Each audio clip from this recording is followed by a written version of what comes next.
명쾌한 해설을 해주실 뉴스 전문가 세 분이 스튜디오에 나와 있습니다. 백성문 변호사, 이승훈 변호사, 그리고 하종대 보도본부 선임 기자 세 분입니다. 어서 오십시오. 네, 안녕하십니까? 안녕하세요. 네.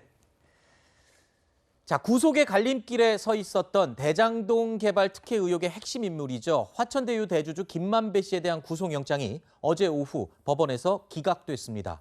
서울중앙지법은 어제 오후 피의자 방어권을 보장할 필요성이 크고 또 검찰의 범죄 혐의 소명이 불충분하다면서 김만배 씨를 풀어줬습니다.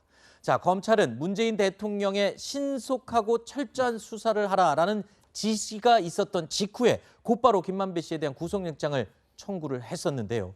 자, 검찰로서는 이 혐의 소명이 부족하다라는 대목이 아마 뼈아플 것 같습니다. 그 뜻은 그만큼 수사 준비가 불충분했다는 소리가 되는 거잖아요. 사실 김만배 씨 혐의를 한번 생각을 해보면요. 네. 뇌물 공여가 750억이 넘죠. 755억 원 정도 되고 그다음에 업무상 배임이 1,100억 원대입니다. 네. 그리고 업무상 횡령도 50억 이상입니다. 55억 정도로 55억입니다. 그러니까 있지. 소명이 되지 않은 그렇죠? 금액이라고 하는데 네. 이 혐의가 어느 정도 소명이 됐다면 사실 거의 100% 구속입니다. 네.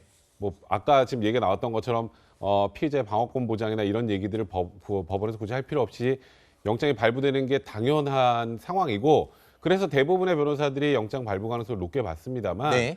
이제 하나 의구심이 있었던 게 검찰이 너무 급하게 영장 청구를 하는 게 아닌가. 네. 김만배 씨를 한 번 더 소환한 이후에 영장 청구하는 게 맞지 않았나 이런 얘기들이 좀 나왔었죠. 네. 그 대표적인 예로 곽상도 의원에 대한 뇌물 공여 혐의. 그럼 곽상도 의원이나 곽상도 의원 아들을 제대로 조사하지 않은 상태에서 그랬죠. 영장기재 범죄 사실을 넣었죠. 네. 지금 말씀하셨던 것처럼 문재인 대통령이 신속하고 철저한 수사를 하라라고 말하고 바로 다음 날 영장을 청구했는데 다음 날이 아니고 몇 시간 그렇죠. 뒤에 몇 시간 뒤에 청구를 네. 했는데 이게 과연 검찰이 기본적인 범죄 혐의 입증이 있었던 것인가 그런 의구심이 어찌 보면 결과로 드러난 것 같습니다.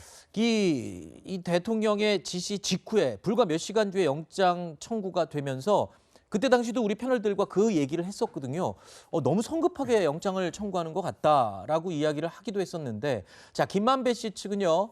검찰이 많이 의지하고 있는 것으로 보이는 이 정영학 씨가 제출한 녹취 파일, 이 녹취 파일의 신빙성을 떨어뜨리는 듯한 얘기를 많이 해왔습니다. 어제 법정에서요. 검사가 이 녹취 파일을 재생하려고 하니까 변호인 측에서 이의를 제기했고 그 이의를 판사가 받아들여서 결국은 녹취 파일을 틀지 못하고 녹취록을 참고하는 것으로 대체가 됐습니다.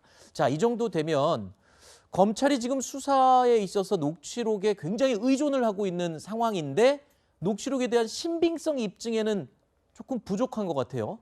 그렇습니다. 영장 청구 단계이기 때문에 좀 그런 측면이 있습니다. 네. 재판으로 간다고 하면은 상대방도 그러니까 피의자도 녹취록을 다 보면서 하기 때문에 방어권이 충분히 보장됩니다만 네. 수사할 때는 검찰이 피의자에게 어떤 녹취록의 내용을 보여주지 않은 채 수사를 할 수 있거든요. 이건 네. 수사 정보가 유출될 것을 우려해서 그런 것인데 결과적으로는 피의자의 방어권을 침해하는 측면이 있기 때문에 네. 그런 측면에서 녹취를 제대로 못 틀게 한 것 같고 다만 이제 녹취록 자체는 제출했기 때문에 네. 녹취록이 이제 신빙성이 문제되는데 정 회계사가 이 사건이 터지자마자 그냥 검찰에 녹취록 갖고 들어간 거잖아요. 그렇죠. 그렇다면 어떤 방향성이 있거든요. 네. 자기에게 유리한 방향으로 수사를 네. 이끌고겠다는 것이기 때문에 이 녹취록의 신빙성은 굉장히 중요한 측면인데 이 녹취록이 만약에 시작과 끝점이 같이 있다면 괜찮은데 네. 중간만 편집해서 냈다거나 네. 자기에게 유리한 부분만 냈다라고 한다면 신빙성이 좀 문제가 될 수 있고 또한 녹취록이 더 여러 개 있을 수 있기 때문에 이 부분에 대해서는 앞으로 네. 수사기관에서 잘 수사를 해야 될 것으로 보여집니다.